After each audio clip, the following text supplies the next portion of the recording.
الحمد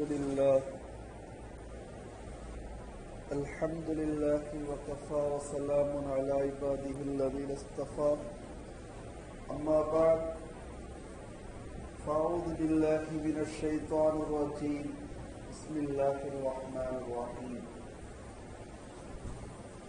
فاسألوا أهل الذكر إن كنتم لا تعلمون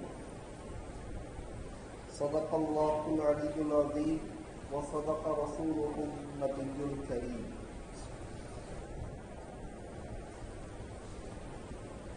அளவற்ற அருளாளரும் நிகரற்ற அன்புடையனுமாகிய அல்லாஹ் ஜல்ல ஷானுஹுவின் திருப்பெயரால் தன்னுடைய ஜுமாவுடைய உரையை துவங்குகின்றேன். சலாத்தும் சலாமும் என்றென்றும் நம்முடைய உயிருக்கும் மேலான நபிகள் பெருமானார் ஸல்லல்லாஹு அலைஹி வஸல்லம் அவர்கள் மீதும் அவர்களுடைய வாழ்க்கையை பின்பற்றி வாழ்ந்த சத்திய உத்தம சஹாபாக்கள் மீதும் தாபீன்கள் தாபீன்கள் உலமாக்கள் இறைநேசர்கள் வலிமார்கள் நாதாக்கள் அனைத்து முஸ்லிம்கள் மீதும் நிறைவாகவும் முழுமையாகவும் உண்டாகட்டுமாக. ஆமீன்.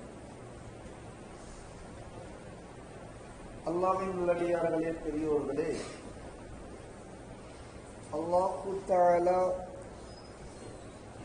நமக்கெல்லாம் வழிகாட்டியாக தன்னுடைய திருமறையாக இருக்கக்கூடிய குர்ஆன் ஷரீஃபை கொடுத்திருக்கின்றான். குர்ஆன் எவ்வளவு பெரிய பொக்கிஷம் என்று சொன்னால்,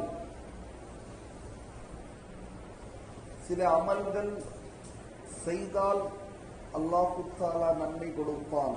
உதாரணமாக தொழுதால் நன்மை, நோன்பு வைத்தால் நன்மை, ஹஜ்ஜும் உம்ராவும் செய்தால் நன்மை.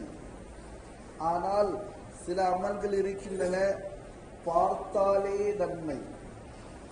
அந்நஸ்ரு சவாபுஹு, பார்ப்பது மட்டுமே, பார்த்தால் கூட நன்மை எழுதப்படும்.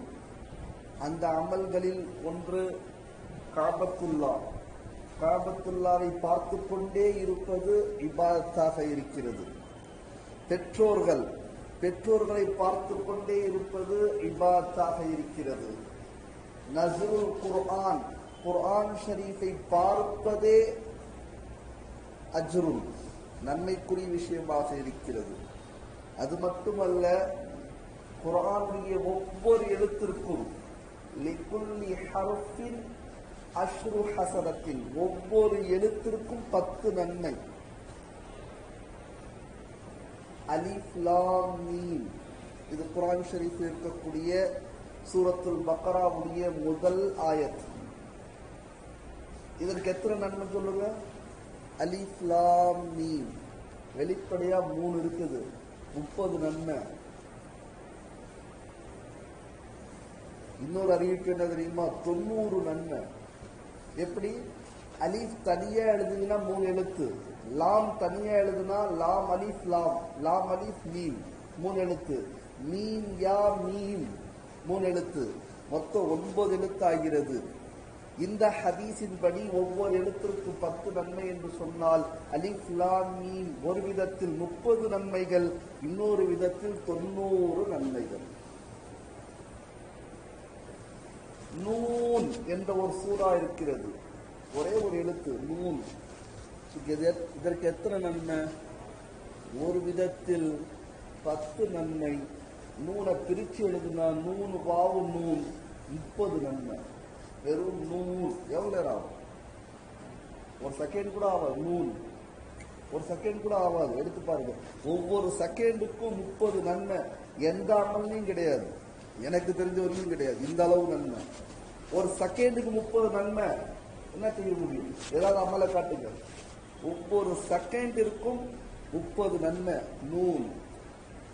ஆனா அப்படிப்பட்ட திருவேதத்தை நாம் என்ன செய்து கொண்டிருக்கின்றோம் என்பதை நாம் சொல்லித் தெரிய வேண்டிய அவசியம் இல்லை.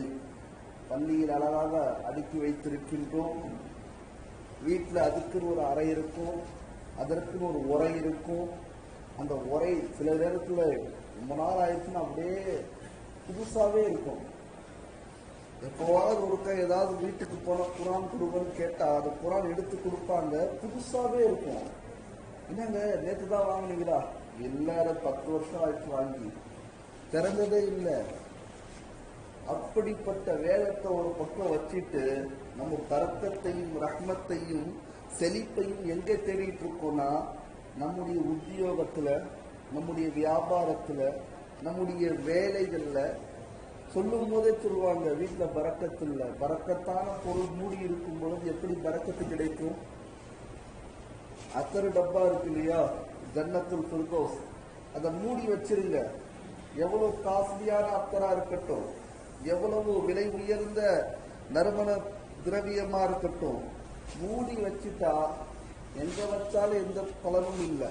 திறந்து வைத்தால் அதனுடைய வாடை கமலும். அதே போன்று குர்ஆன் ஷரீஃப் ஓத ஓத நன்மைகளுடைய குவியல் கூடிக்கொண்டே இருக்கும். இது நன்மை மட்டுமல்ல, ஹதீஸில் வந்திருக்கிறது, தஃபக்குரு ஸாஅத்தி கைரும் மின் இபாதத்தி ஸனா. ஒரு நிமிஷம் குர்ஆனை ஆராய்ச்சி செய்து பார்த்தால் ஒரு வருடத்துடைய இபாதத்துடைய நன்மை அல்லாஹ் எழுதுறாங்க. எதுக்காவது இருக்காது யோசிச்சு பாருங்க. ஒரு நிமிஷம் அலிஃப் லாம் பக்கரா அல்லது சூரத்துல் ஃபீல் ஏதோ ஒரு ஆயத்தை எடுத்து இதுல என்ன சொல்றா அல்லாஹ். சில பேர் தன்னைத்தானே இதை விட்டு விலகிக்குவாங்க. எனக்கு ஓத தெரியாதுங்க. இந்த ஓத தெரியாதுன்னு விலகி கொள்ளக்கூடியவர்கள் தயவு செய்து கவனம் செலுத்த வேண்டும். ஓதுவதற்கு வயது தேவையில்லை. இந்த வயதுலதான் ஓதணும், இந்த வயசுலதான் ஓத முடியும். எல்லா மொழிகளிலும் குர்ஆன் ஷரீஃப் வந்துருச்சு. சில இடங்கள்ல தமிழ் குர்ஆன் விளங்காது. அந்த மாதிரி இடத்தை விளங்கியவர்கிட்ட கேட்டுக்கணும். ஆனா அதுக்காக குர்ஆன் ஓத தெரியாதே என்று நாம் ஒதுங்கிக் கொள்வது நியாயமான பதிலா என்று சொன்னால் நிச்சயமாக நியாயமான பதில் இல்லை என்பது எல்லோரும் சொல்வார்கள், அப்படிப்பட்டவர்களும் சொல்வார்கள். எனவே தயவு செய்து அதுக்குன்னு ஒரு நேரத்தை ஒதுக்குங்க, அதுக்குன்னு ஒரு நபரை பாருங்க.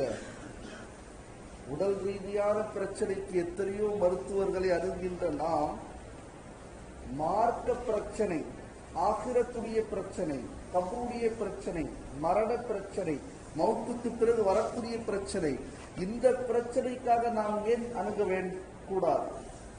எனவே தஃபக்குரு ஸாஅத்தி, சிறிது நேரம் குர்ஆனை ஆராய்ச்சி செய்வது, கைரும் மின் இபாதத்தி ஸனா, ஒரு வருட நஃபிலான இபாதத்தை விட சிறந்தது என்று சொன்னால், நாள் முழுக்க அதிலே இருக்கக்கூடிய உலமாக்கள், அதிலே இருக்கக்கூடிய ஹுஃபாதுகள், அதிலே இருக்கக்கூடிய ஆராய்ச்சியாளர்கள், எத்தனையோ பப்ளிக், எத்தனையோ அவாம் இருக்கிறாங்க.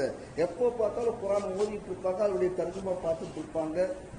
இதெல்லாம் விட்டுவிட்ட காரணத்துக்காக குர்ஆனிலிருந்து ஆராய்ச்சி செய்து எல்லாம் நடக்கிறது. எல்லா கவுமும் இன்னைக்கு பார்க்குது. ஆனா குர்ஆன்ல எடுத்துன்னு சொல்ல மாட்டாங்க. குர்ஆன்ல இல்லாததே ஒன்றும் இல்லை, குர்ஆனில் இல்லாத ஒன்றும் இல்லை என்று சொல்லும் பொழுது ஒரு கேலியான ஒரு கேள்வி கேட்கப்பட்டது. 1 கிலோ மாவிற்கு எத்தனை ரொட்டி போட வேண்டும் என்று குர்ஆன்ல இருக்கான்னு ஒருத்தர் கேட்டாரு. நம்ம இப்படிதானே கேட்போம். குர்ஆன்ல இருக்கிறது எதுவுமே இல்லப்பா, எல்லாமே குர்ஆன்ல இருக்குன்னு சொல்லிட்டோம். உண்மையான விஷயம், மாற்றுகிறதே கிடையாது, யாரும் நிரூபிக்க முடியாது. குர்ஆன்ல இல்லாத விஷயமே இல்லை. சொர்க்கம் இருக்கு, நரகம் இருக்கு, கபர் இருக்குது, மனிதனுடைய பிறப்பு இருக்குது, இறப்பு இருக்குது, வணிகம் இருக்குது, வராசத் இருக்குது, பெற்றோர்களுடைய விஷயம் இருக்கிறது, பெண்களுடைய மகரமான விஷயங்கள் இருக்கிறது, எல்லா சட்டங்களும் குர்ஆனில் அமைந்திருக்கிறது.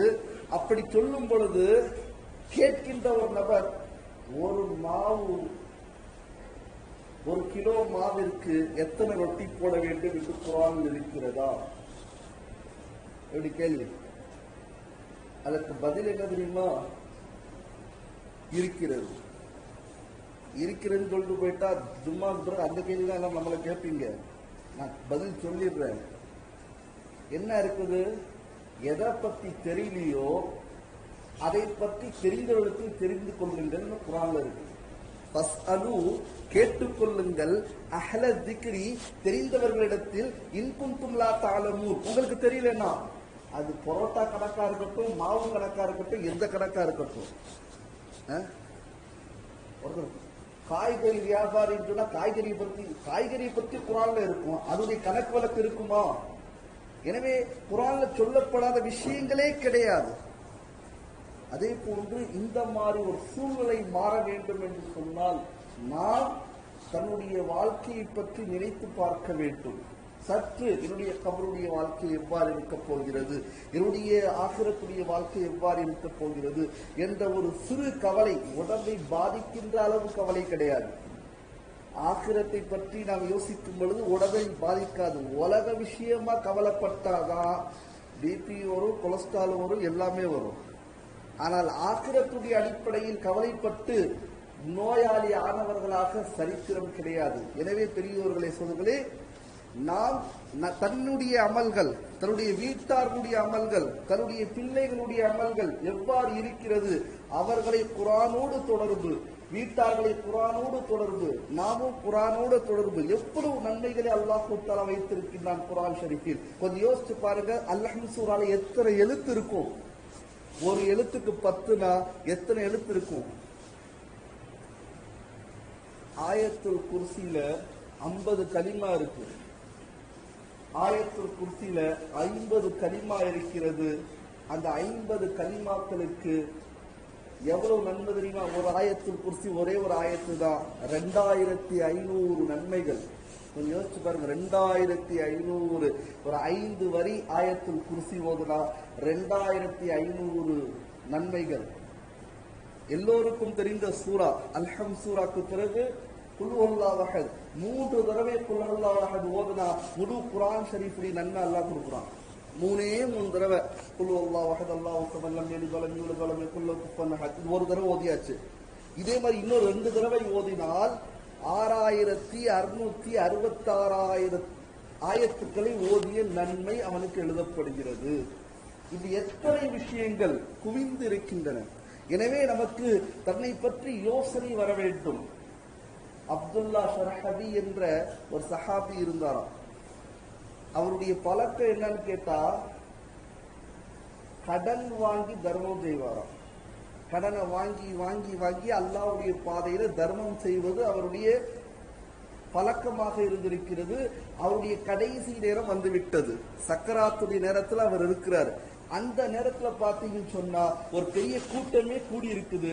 எல்லாரும் நினைச்சாங்க பெரிய சஹாபியாச்சே, இவருடைய மௌத்திற்காக கூடி இருக்கிறாங்கன்னு. இல்லையே இல்லை, இது அத்தனை கூட்டமும் உட்கார்ந்து இருக்கக்கூடிய அத்தனை நபர்களும் இவருக்கு கடன் கொடுத்தவர். எங்களுக்கு கடனுக்கு பதில் சொல்லிட்டு உங்களுடைய ரூஹ விடுங்கன்றாங்க. அந்த நேரத்தில் இனிப்பு விற்கக்கூடிய ஒரு ஹல்வா வியாபாரி வருகை தந்தாராம். பெரிய கூட்டமா இருக்குது, நீங்க நம்முடைய வியாபாரத்தை முடிச்சுக்கலான்னு. அப்துல்லா ஷர்ஹபி அந்த நேரத்தில் அவரை அழைத்து எல்லாருக்கும் இனிப்பு கொடுன்னாராம்.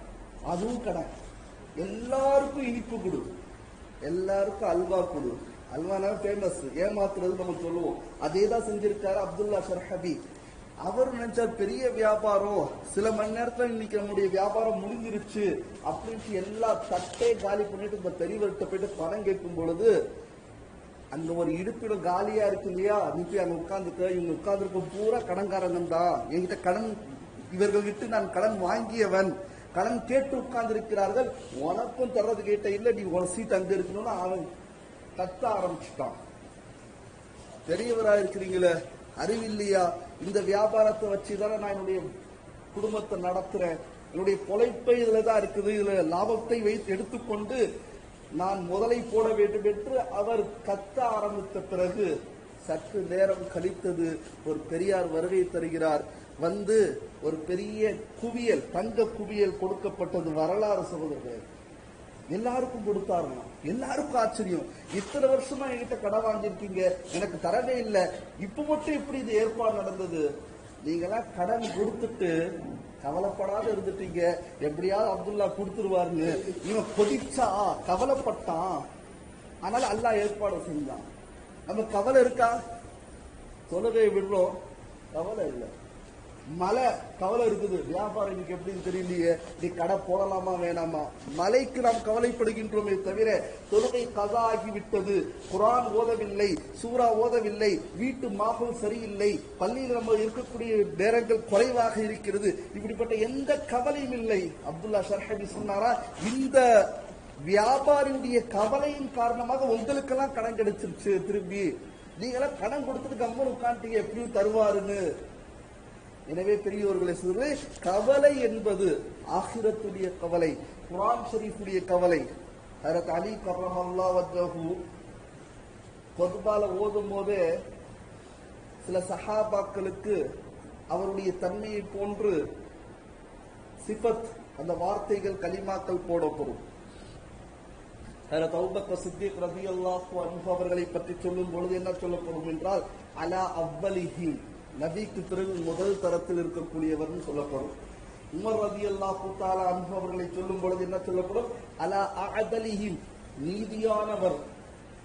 ஹஜ்ரத் உஸ்மானே கனி ரலியல்லாஹு தஆலா அன்ஹுடைய பேர் சொல்லும் பொழுது அலா அஹ்லமிஹிம், ஹில்ம், புர்துபார், தன்னைத்தானே பொருந்தி கொள்ளக்கூடியவர், பொறுமை எடுத்துக் கொள்ளக்கூடியவர். எவ்வளவு வீட்டையே கைது செய்தார்கள், வீட்டுக்குள்ள எதுவும் போக முடியாது, தண்ணீர் கொடுக்கவில்லை, இப்படிப்பட்ட எல்லா சிரமத்தையும் சகித்துக் கொள்ளக்கூடியவர் என்று உஸ்மான் கனி ரலியல்லாஹு தஆலா அவர்கள் பட்டம் கொடுக்கப்பட்டது. அதற்கு அலி அவர்களுக்கு என்ன கிடைச்சது தெரியுமா, அலா அலமிஹிம், அதிகம் அறிந்தவர். உமர் ரலியல்லாஹுவுக்கு கிடைக்கல, சித்திக் அக்பருக்கு கிடைக்கல, உஸ்மான் கனிக்கு இந்த பட்டம் கிடைக்கல, இவருக்கு எப்படி கிடைச்சிச்சு? நபி சொன்னாங்க, நான் இல்ம் என்ற ஒரு நகரம் என்று சொன்னால் அதனுடைய நுழைவாசல் அலி என்று சொன்னார்கள். எப்படி கிடைச்சு தெரியுமா? அவர்கிட்ட கேட்டாங்க, அலி ரலியல்லாஹு தஆலா அன்ஹு, கொஞ்சம் டிஃபரெண்டான கேள்வி, முடிஞ்சா சொல்லுங்க பார்க்கலாம். 17 ஒட்டகங்கள் என்னுடைய தந்தை விட்டுட்டு போயிருக்காரு, ஒருத்தருக்கு 9ல ஒரு பங்கு தரணும், இன்னொருக்கு பாதி பங்கு தரணும், இன்னொருத்தருக்கு 3ல ஒரு பங்கு தரணும்.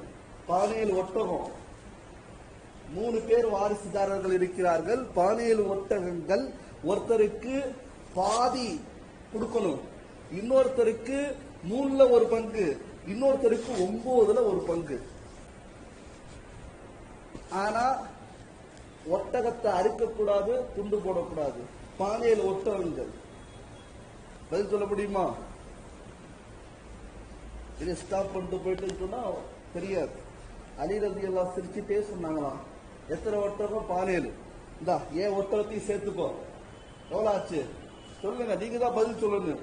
18 ஆச்சு. 18ல பாதி எவ்வளோ? 9. இந்த 9 இப்படி சரி. இன்னொருத்தருக்கு 3ல 1 எவ்வளோ? 18ல 3ல 1 எவ்வளோ? 6 தானே? 6, 12, 18 கணக்கு தெரியாதோ? இந்த மாதிரி வீக்கா இருக்கீங்களே. 6, இந்த 6, 3ல 1, 6 புடி. இன்னொருத்தருக்கு எவ்வளவு சொன்னேன்? இன்னொருத்தருக்கு எவ்வளவு சொன்னேன்? ஞாபகம் இல்லையா? 9வது பங்கு தரணும். எத்தனை 9 இருக்கு 18ல? 2 தானேங்க, 2 கொடு. கணக்கு போட்டு பாருங்க. பாதி கொடுத்தவருக்கு 9, பாதி கொடுத்தவருக்கு 9, அப்புறம் 3ல ஒரு பங்கு கொடுத்தவருக்கு 6, 9, 6 எவ்வளோ? 15. அப்புறம் என்ன சொன்னேன்? 9வது பங்கு எத்தனை? 2 தானே? 2 கொடுத்தா எவ்வளவு ஆச்சு? 15, 2, 17. மொத்த ஒட்டகம் எத்தனை இருந்துச்சு? 17. என் ஒட்டகத்துக்கு வாங்கிட்டு போயிட்டாரு. புரியறதுக்கே கஷ்டமாகுதுன்னு நினைக்கிறேன். ரெக்கார்டிங் வேணா இருக்குது, எடுத்துங்க. புரியறதுக்கே கஷ்டமாகுது. சுலபமா சொன்னா எங்க வந்துச்சு இந்த இல்மு, இந்த கணக்கு? குர்ஆன்ல வந்துச்சு.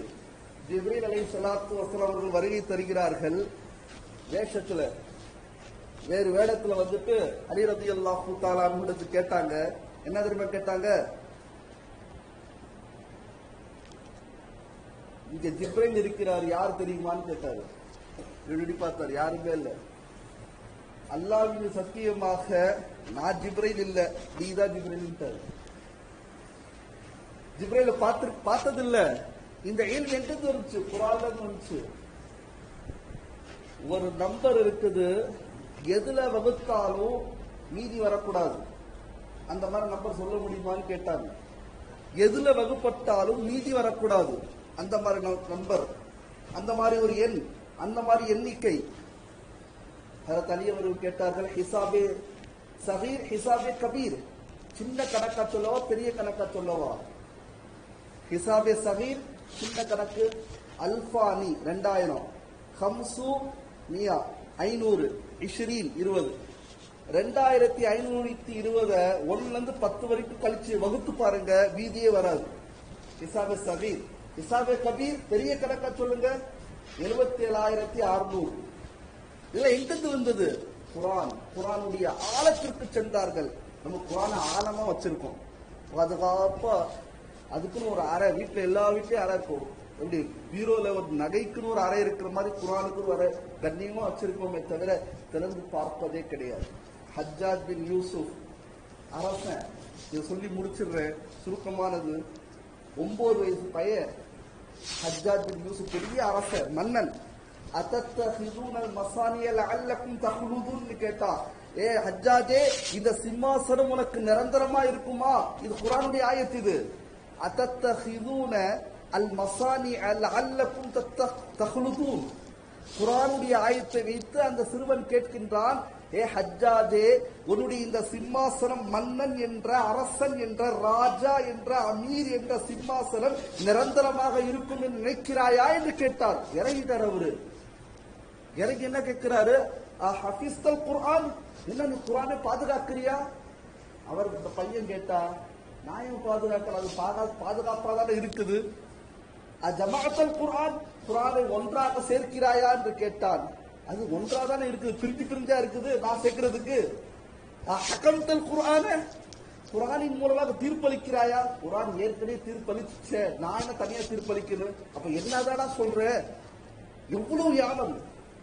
அவன் கேட்டானா,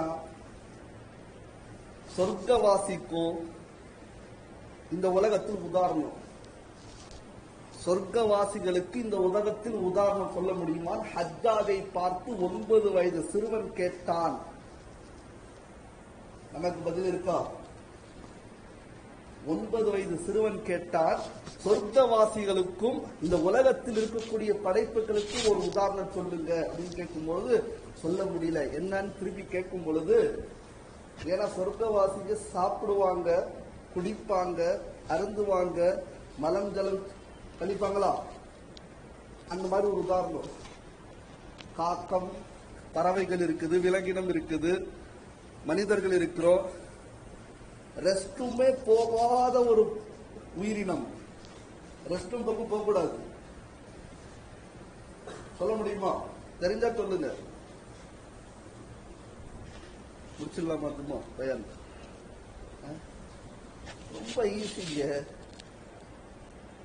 தாயுடைய வயிற்றில் இருக்கக்கூடிய குழந்தைங்க, தாயுடைய வயிற்றில் இருக்கக்கூடிய குழந்தை சாப்பிடுகிறது, மறுக்கிறீங்களா?